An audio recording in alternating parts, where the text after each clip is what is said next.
I'm Mark Hennick. This is So-Called Normal.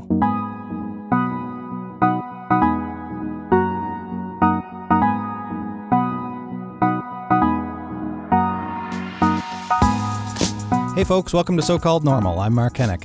Today on the show we have Seamus O'Regan, or as you hear in our interview, Seamus O'Regan, I believe I said to him, probably very offensively, but he was very accommodating of me. Seamus and I have known each other for quite a while now, actually, and he, although it's an election season now, of course, a federal election season in Canada, before the election was called, he was Minister O'Regan. He was Minister of Indigenous Services. Prior to that, he was the Minister of Veterans Affairs. Prior to that, he spent 10 years as a co-host of Canada's longest, oldest morning show, Canada AM, which I didn't appear on until after he left, unfortunately. I wish we had been able to work together a little bit on Canada AM on the few times that I was on. But he was a morning institution in Canada for more than a decade. So we chat a bit about that. We chat about his life in politics, but also his brave decision to open up about his alcoholism and the support that he received from his workplace, which was, his boss was Prime Minister Trudeau and his colleagues in Parliament. So we spend a bit of time talking about that. We chatted in his office on Parliament Hill before the election was called, but thought it would be a good chance to share it with you now. So here's my conversation on So-Called Normal with Seamus O'Regan. I'm a member of Parliament now, and I'm also a cabinet minister, the Minister for Indigenous Services. Before that, I was the Minister of Veterans Affairs. And before all of that, I was a journalist for 17 years. And you did Canada AM. I don't know if we ever met if you were still on it. I think you came on after I left. Yeah, I think so. So I was on Canada AM for about 10 years. Yeah.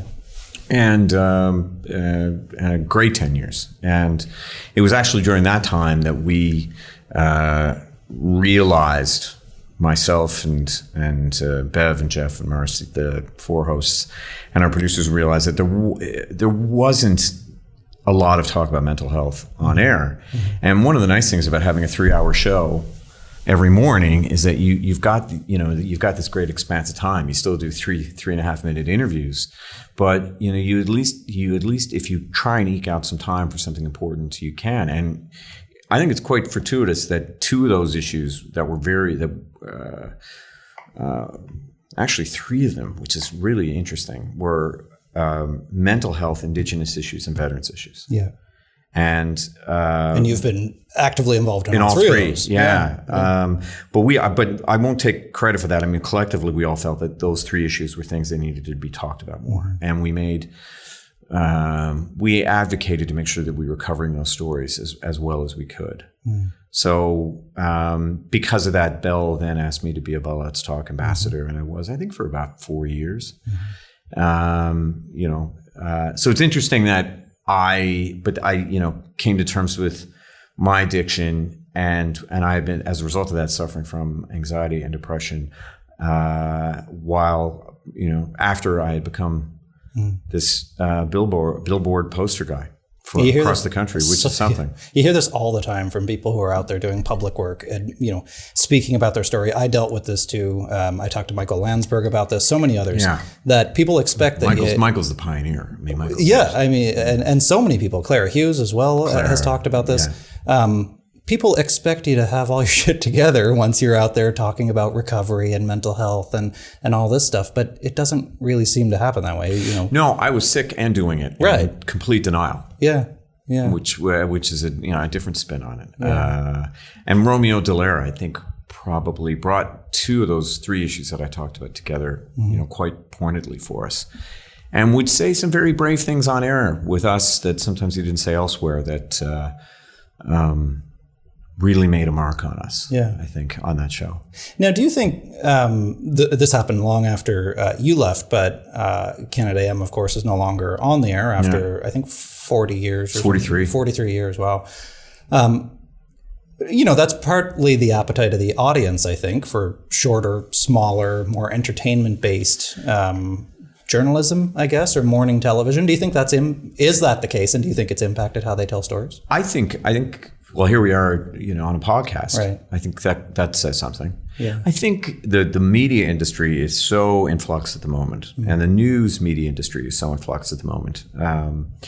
Just reading an article last night in Wired magazine on Facebook and how it's affected the news media. It's very complicated, and it's very much in flux. And so when a show that had been on the air for 43 years suddenly ends on a couple of days' notice, that's very telling.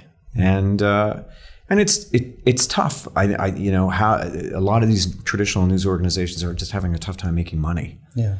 And you need to make money to sustain yourself. Right. And there still seems to be, though, an appetite for what is done. I mean, yes, on the one hand, Canada AM goes off the air after 43 years, yet there's still an appetite for long-form storytelling and podcasts just like this. Podcasts are exploding now. Yeah, exactly. So people seek it out in different places. Right. I think maybe what's missing right now anyway is kind of the more singular experiences, everybody gathering around, and maybe I'm just a romantic for this sort of stuff, but everybody gathering around and watching the 60 Minutes once a week, or watching this week has 7 days kind of thing. I mean, Game of Thrones, if you're now it's Game of Thrones. Yeah, exactly. But that's not that's not news. And in fact, I'm not on Twitter anymore because frankly, it was making me too anxious. Yeah. But I was thinking last night, that's one thing I miss about Twitter. It's just kind of is that a kind of as divisive as it can be, it does bring people together in a collective experience. Sure. And it just adds to the excitement of a shared experience. Yeah. But you and maybe your background in your long background in media before you got into politics helps you with this, but I don't know how much I got to tell you. It helps me, but anyway. No, but just in terms of being a public figure, and with that comes, I think, a certain necessary training to let a lot of stuff roll off your back. That, you're going to trigger emotions, opinions in viewers. They're going to share those with you. Yeah, I think, sure. I think I noticed that I joined Twitter 10 years ago, a little over 10 years ago. It's changed a lot, though. Mm-hmm. And it was a very passive and I would say kind of exciting, interactive experience to have with your viewers initially. Right. I think, it's become tougher now. And it doesn't necessarily have to be because you're a public figure. Right. I think that you could be anybody, and if 50 people in your high school decide that they want to pile on you, that feels horrific. Yeah, sure. Because it's incessant now, and you can't hide from it. Right. If you're bullied at school, when I was a kid, I always knew that you could go home at 3:30, 4 o'clock, and it would go away, and tempers would go, and maybe you wouldn't be in vogue the next day. Right. For everybody. But now that's not the case, and everybody can get on without any consequence. Yeah, and it's always on. It's always on. Yeah. So it's in that sense it's different. Yeah. So how did you then take the step? Because it's hard to do, to either completely cut that off, or you said, are you on Twitter at all anymore? No. I mean, I'll write my stuff and I'll put it out. So so it's my voice. I think that's really important. It's just I'm not as exposed anymore to it. Yeah. So it's not on my devices. Yeah. And I would say it's probably not coincidental that I've had some incredibly productive months since I've been off it. Yeah, sure. And I just feel better. So you just, I think for each person, you kind of reach that point where you're like, I'm not getting as much out of this as it's taking from me. That's an interesting. And if you reach that point, then why you want it, you got to ask yourself. So not to. But Instagram's great. Well, I was going to say not to torture this segue too much, but that sounds an awful lot like the moment of change in addiction as well. When did you realize, or did you realize that it got to a point where it's not serving you? When your family tells you, when your friends tell you, which they did with me in a kind of a coordinated effort. Right. That my brother and some close friends had pulled together, and that's when you know. Yeah. If people who you love and trust say, "Okay, you've got a problem. We need to fix it." Yeah. And did you listen to them? Did you accept them? I did. Yeah. Yeah, quite readily, and was immediately relieved. I think there are different levels of it for everybody, and I think that everybody handles these things differently. Yeah. with me, that's how it happened. And I think, to the point of something you were discussing earlier, I think when it comes to mental health too, I think that everybody has to realize that there are different levels. Mm. And I think the most important thing, and I always say this, and I was saying it when I really needed to hear these words myself and absorb them, but I believed it then, and I believe it even obviously more strongly now, is that it doesn't have to be catastrophic. Right. It doesn't have to be the end of the world. It doesn't have to be so big. Right.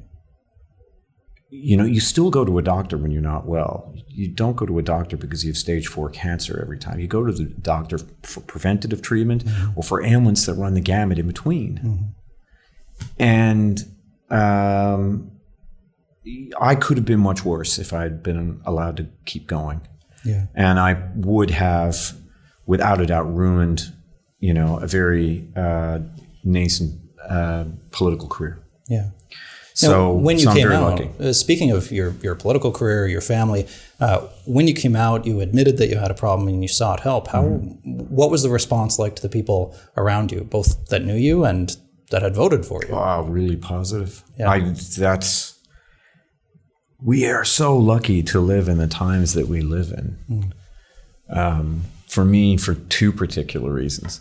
As a gay married man, there's never been a better time to be alive and to be happy. Mm. And it'll only get better, it seems to me. And as somebody in public life with who suffered from mental illness and sought help and did it publicly, there's never been a better time. Which was harder, coming out as gay or coming out as an alcoholic? Man, oh man. Don't let me choose between my children. I mean, I covered both so much. Oh God, that's a tough one. But I think one thing that I learned in therapy, and I don't think this is unusual, but in my time in rehab, is that one was definitely tied to the other. Right. I came out late. It was stressful. I made it look like it was very easy. And it wasn't, as it turned out. And I didn't really appreciate how hard a time I had with it. Mm. And were you already in public life by then? In journalism? Yeah. And I don't, anyway, I struggle with it. I realize now how much I struggle with it. And then drinking a lot was something that helped me cope. Yeah. And that mine is not a terribly unusual story. No. I mean, there's almost always a reason why people engage in the coping behaviors that they do. And you had mentioned you were experiencing depression and anxiety anyway. Certainly as a result of, I think more as a result of the drinking, to be honest. Yeah. I think that's the case. It is hard to know. And this is something that, I think still causes people to, who study these things to stay up late at night. Yeah. And it's something that was taught to me. In that vicious cycle, it's hard to know where one begins and one ends. Right. Whether, what starts the depression and the anxiety. But there's no question that it creates a vicious cycle. Yeah. And one begets the other. And that I know for sure. Yeah. And I think at some point it doesn't really matter, whether it is the chicken or whether it is the egg. Right. You're in the middle of the swirl and you got to know to stop it. Yeah. So now we tell people, have been telling people for the last, I think it's been 8 years of Bell Let's Talk, 7 or 8 years. It's been a while anyway. Mm-hmm. But one of the core messages in the mental health movement, the advocacy world, is to tell people to reach out for help. Yeah. And that's all well and good, assuming a few things. You have somebody to reach back. Yeah. And you actually get the help that you reach out for. I mean, you did. I think, it was not easy though. Right. We chose, in terms of where I would go to rehab, when you make that decision, it is an extraordinary leap. And you have to act quickly. Once I did it, I left here, literally my office here in the neighboring building with the suit I had in a toiletry bag. Wow. And I just went, let's go. Yeah. And my old boss, Brian Tobin, and his wife and my husband, we had dinner. We looked at a place online that was in Toronto, and we thought that's the place to go to. And I went, and it wasn't. But I didn't want to leave it Right. because I didn't want to give up on it, and I didn't want to give up on the process. How did you know that it wasn't the right place and that it wasn't you reacting? I don't want to betray anybody's privacy, to be honest with you, because of other people who were there. It's just, it was definitely not for me. Right. And I knew that I would not get well there. Right. And so then you're conflicted because you don't want anybody to think that you're giving up on the process. Right. Yeah. So then it was, we found another place online. Like now we were just Googling places. That's like, that's what everybody does. Yeah. I think. And then I after 2 nights at this place, I had my sister pick me up, and then her husband and I went out and we went to another place near Toronto. And there was no, they couldn't wait to take my credit card, but I looked around with, this is not it. I mean, I don't have anything in common.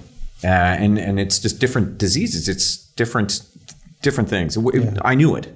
And I said to my brother-in-law, you tell me. And he's like, no, you got to get out of here. And then we found the place. And it had been recommended to me by, friends of mine who were doctors. And I just drove out there. Right. And we drove about 6 hours that night. And I just showed up. Not knowing if I could get in. I did an application on the phone on the way. And they said, well, we don't have any openings. And I said, well, I'm just going to show up. And so I know the intensity of that. Yeah. And we have, as a society, I mean, this is something I really carry with me because I know it. When you work up that courage to make that leap, you got to be ready to accept people. Right. And that is really tough. I mean, we have as a society really have to decide that those investments are worth it, so that when people make those decisions, that the help is there for them right there. Yeah. I had family driving me around. I had people I'm very, very lucky. Yeah. And I, got into a place, and that in itself was just luck. Yeah. So what would I have done if I hadn't gone into that place? I don't know. I thought about it. I probably would have gone back to my sister's and hunkered down and waited. Yeah. But I'm really fortunate that I did. And then I was, almost 5 weeks in there. Yeah. And I felt like $1 million since. What was that first night like that you were in there for the long haul? Scary, I think. Relieved, but still scary, I guess, in the sense that, I had to detox for a night. Right. And how long had you gone prior to that? Like, or were you drinking every day? Or was yeah. Yeah. So but at that point, I hadn't in a couple of days. Right. And anyway, I was fine. I mean, I didn't have any issue with it.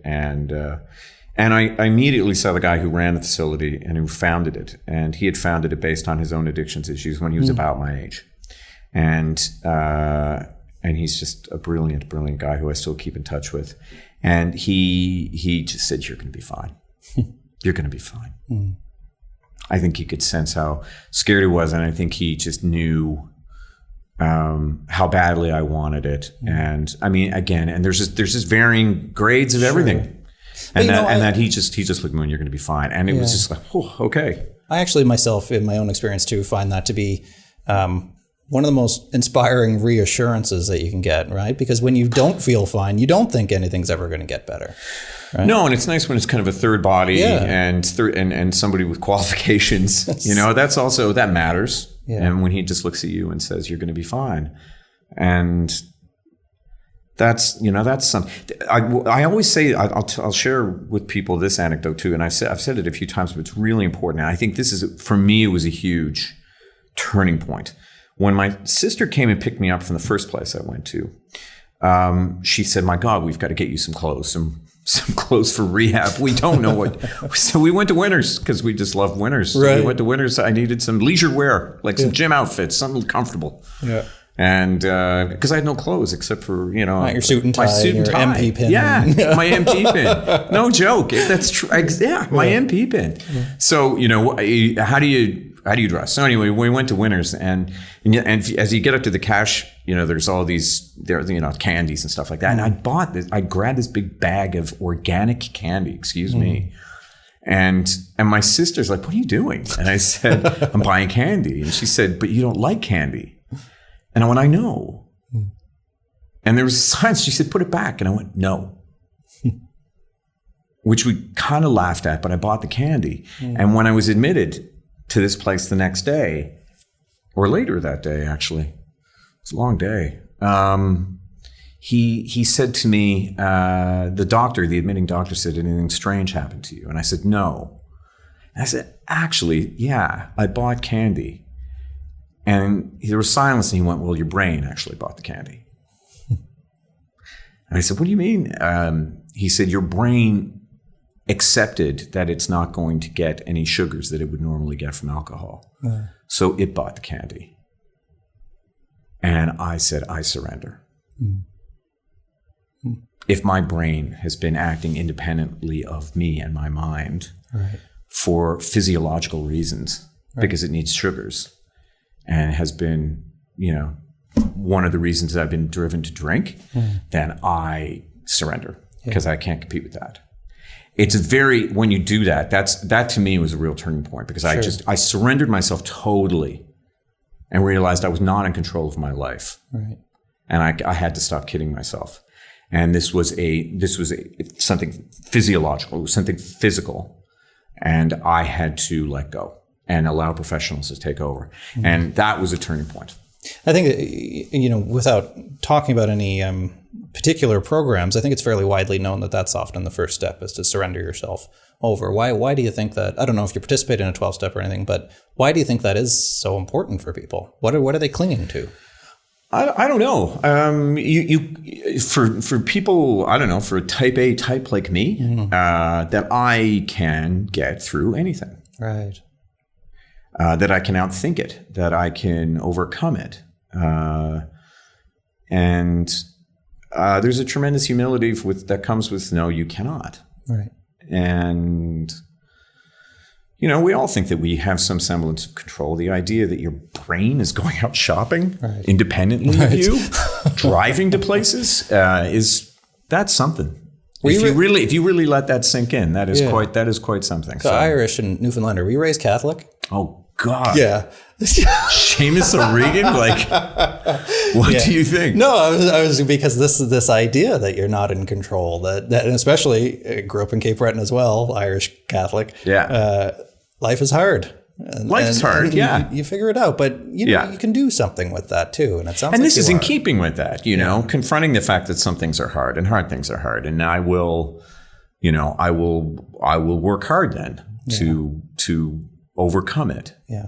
And the other thing I had to learn to do was to be alone again, and not to be alone with my own devices and left to my own devices, and to be alone to do things other than, at what I have been doing alone for the years previous, which was drink. And your whole career has been about people paying attention to you. Yeah. Right? And I went through, so what they taught me was, there's a few things. I mean, genetics, genetically, my people are prone to drink. Culturally, my people are prone to drink. So the third thing was a stressor. And the stressor for me was unemployment. I had left media. I was not working. And getting back to your point about how the media game had changed a lot, the industry had changed, the profession had changed, journalism had changed, and it was tough to get work. Yeah. And I had a mortgage. I had a husband who's, his job are kind of precarious, and we suddenly found ourselves I was extremely stressed, and suddenly the drinking became something I did on my own to get through the day, to cope. And that's, this is all utterly and totally normal. This is what happens when people are confronted with what they feel to be overbearing stress. Yeah.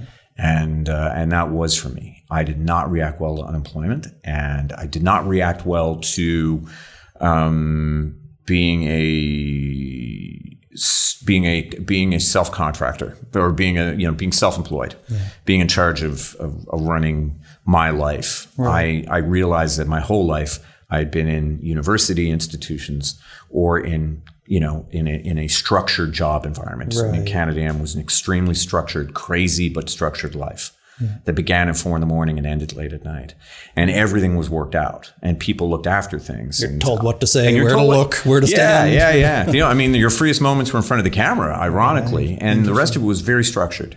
Yeah. And without that structure, it was, I was lost. Yeah. I was lost. So then you go in for treatment, and it seems to have, well, you said it's worked wonders for you.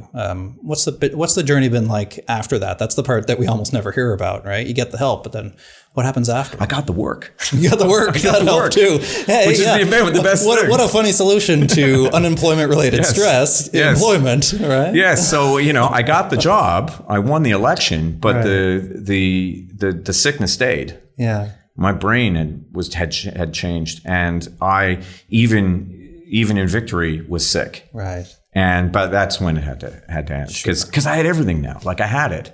Yeah. You know, I had what I wanted, and you know, so since then it's been the work. I'm just so grateful for meaningful work. So how do you find that your especially your experience. Speaking of which, I got to vote in 2. So I'm going to let you go, but I don't want to let you go without talking a little bit about what you're currently doing for Indigenous Services. Do you think that your experience has made you better at the job that you're currently doing? I think it makes you more empathetic. Yeah. Yeah, definitely.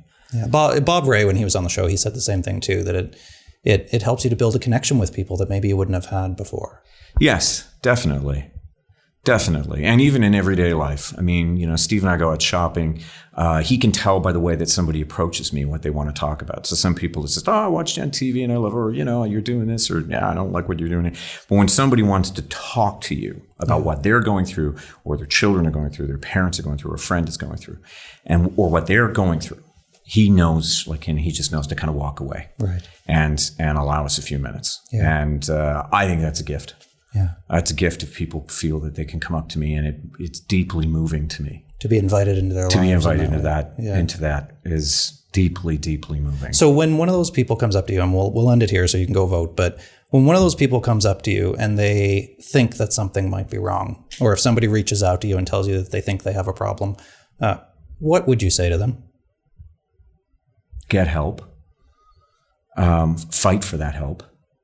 And that's not easy to say, because we still have so much work to do on building those resources. I mean, but the 2 portfolios that one that I hold and one that I held, Veterans Affairs and now Indigenous Services, we are still building up those capacities. But we all need those capacities, you know?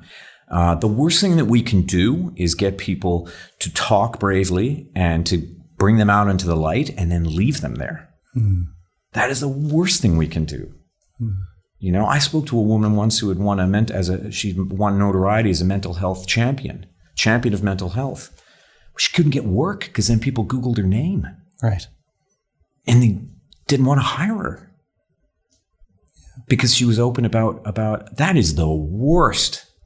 Hmm. This only works if we're there for people. So, I mean, I'm proud of the fact that we're trying to build up that capacity federally. And within the 2 departments that I dealt with, you know, that we've been trying to build up that capacity, but we have a long way to go. Well, and you can't, when people work up the courage to ask for help, make sure that help is there for them. Yeah. You know, that's the struggle. That's the struggle for us right now. That's the huge challenge. That's the big next chapter that we're all working on. In a liberal democracy like Canada, you would expect that that's the least we can do for people. Right? Absolutely. Your words and mine. Yeah. Well, Seamus O'Regan. Nice. Thank you. I was practicing. That's a tingle in my head. Well done, sir. Thank you so much for your time today, and I'll let you go vote. Go vote. All right. Thanks, Seamus. Good to talk to you. That's it. That's my conversation with Seamus O'Regan. He was the Minister of Indigenous Services before the election was called, and now he's campaigning, back on the campaign trail. So go check him out on social media. I know he said that he's not doing as much of the social media thing anymore, but really look into his story as well, and some of the things that he's said about mental health and about his battle with addiction, with alcoholism, I think is really inspiring for anybody who's anywhere on that recovery journey themselves. So I'm so grateful to Seamus for talking to me on the podcast. If you want to hear more conversations, we also talked to Bob Ray a while back ago, and lots of other people. So go over to Apple Podcasts, subscribe to the show, scroll down to the bottom, leave us a star rating. Look through some of the others. Rosie O'Donnell's on there. We got Glenn Close. We had all kinds of other people. I mean, there's almost 40 at this point episodes on there, and lots more to come. New episodes every single Monday. So subscribe so you can tune in. You can also find out which episodes are coming up and who's going to be on them by following me on social media. I'm at Mark Hennick. That's at MarkHenick on Twitter, Facebook, Instagram, LinkedIn, YouTube, everywhere else. So go and follow me on social media, and you can learn more about the show there. The show's everywhere too. If you don't have Apple Podcast, you can get it on Stitcher, Spotify, iHeartRadio, Google Play Store, Google Podcast, whatever it's called. You can get it everywhere else. So thanks for your support for the show. Thank you to Seamus O'Regan for coming on and chatting. This has been So-Called Normal, and I'm Mark Hennick.